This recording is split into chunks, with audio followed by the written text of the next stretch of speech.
DNA मित्रों, America के राष्ट्रपति ट्रंप ने किस तरह ईरान इराक बॉर्डर पर अपने डेल्टा कमांडोज तैनात कर दिए हैं, इसकी जानकारी हमने कल आपको डीएनए में दी थी। आज उन्होंने फिर से ईरान को कड़ी कार्रवाई की धमकी दी है और ईरान इस धमकी को बिल्कुल भी हल्के में नहीं ले रहा है। ईरान ने फिलहाल अपना एयर स्पेस बंद कर दिया है। ईरान ने इसके लिए एक नोटम जारी किया। इस समय किसी भी दूसरे देश का विमान ईरान में एंट्री नहीं कर सकता। ईरान ने इस प्रतिबंध को इराक, तुर्की और अजरबैजान की सीमाओं के पास प्रभावी रूप से लागू किया है, क्योंकि इस तरफ से अमेरिकी हमले की आशंका ज्यादा है। इस प्रतिबंध को लागू करवाने के लिए ईरान ने अपना एयर डिफेंस सिस्टम एक्टिव कर दिया है। यानी अमेरिका ईरान में वेनेजुएला जैसी स्ट्राइक करता है तो ईरानी मिसाइलों से डेल्टा कमांडोज का स्वागत होगा। कोई भी देश ऐसे नोटम आमतौर पर आंतरिक अशांति, सैन्य गतिविधियों या बाहरी हमलों की आशंका के दौरान जारी करता है।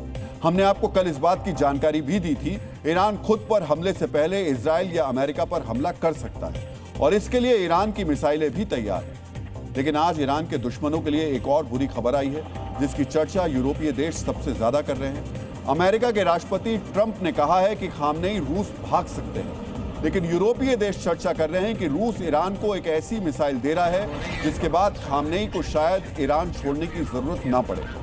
ईरान के डिफेंस सूत्रों ने इस बात का खुलासा किया है।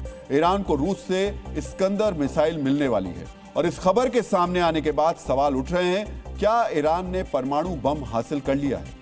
रूस की इस्कंदर मिसाइल की ताकत और ईरानी परमाणु बम से इसके कनेक्शन के बारे में भी आज आपको जरूर जानना चाहिए। रूस की इस्कंदर मिसाइल की रेंज 500 किलोमीटर है, यानी इससे ईरान अपने प्रॉक्सी के इलाकों यानी सीरिया, इराक और लेबनान से इजराइल के तेल अवीव और हाइफा तक हमला कर सकता है, जबकि अमेरिका के कुवैत, कतर, यूएई और इराक के बेस इसकी रेंज में आते हैं। इस्कंदर की रफ्तार 7 मैक यानी आवाज से 7 गुना ज्यादा है, इसीलिए इसको रोकना भी मुश्किल है। ये 480 से 700 किलोग्राम के वॉरहेड के साथ हमला कर सकती है। इस्कंदर परमाणु हथियारों को ले जाने में सक्षम है।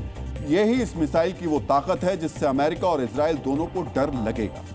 इस्कंदर परमाणु वॉरहेड ले जा सकती है। अगर ईरान ने परमाणु बम बना लिया होगा या फिर बनाने के बहुत करीब होगा तो भी ये अमेरिका के लिए खतरनाक है, क्योंकि इस्कंदर के तौर पर ईरान के पास इसे लॉन्च करने के लिए एक भरोसेमंद और अचूक डिलीवरी प्लेटफॉर्म भी होगा।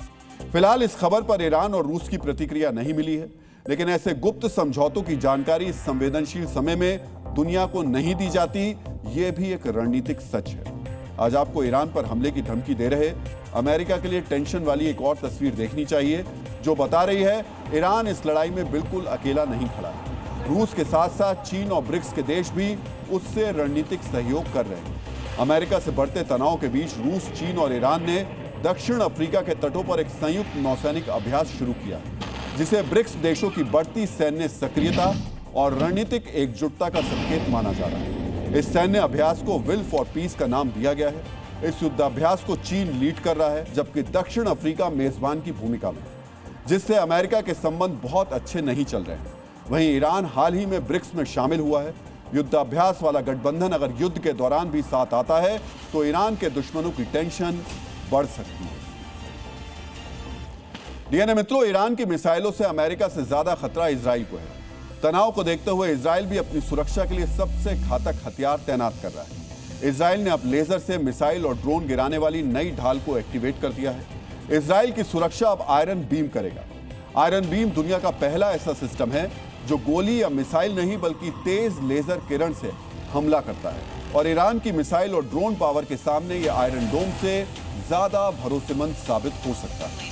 आज आपको यह भी जानना चाहिए इजराइल का आयरन बीम कैसे काम करता है। तो जैसे तेज धूप से कागज जल जाता है, वैसे ही आयरन बीम एक बहुत शक्तिशाली लेजर से दुश्मन की मिसाइल या ड्रोन को पिघला देता है। आयरन बीम का रडार दुश्मन के ड्रोन या रॉकेट को पकड़ता है, सिस्टम उसे ट्रैक करता है, लेजर किरण उस पर डाली जाती है, कुछ सेकंड में वो उड़ते उड़ते जलकर गिर जाता है। यानी ईरान अगर अपनी सुरक्षा को हल्के में नहीं ले रहा तो इजराइल ने भी तैयारी पूरी कर ली और मिडिल ईस्ट में एक बड़ी चिंगारी भीषण युद्ध की शुरुआत करा सकती है। ईरान में हिंसक प्रदर्शनों को देखते हुए अगले 24 घंटे सबसे ज्यादा महत्वपूर्ण है।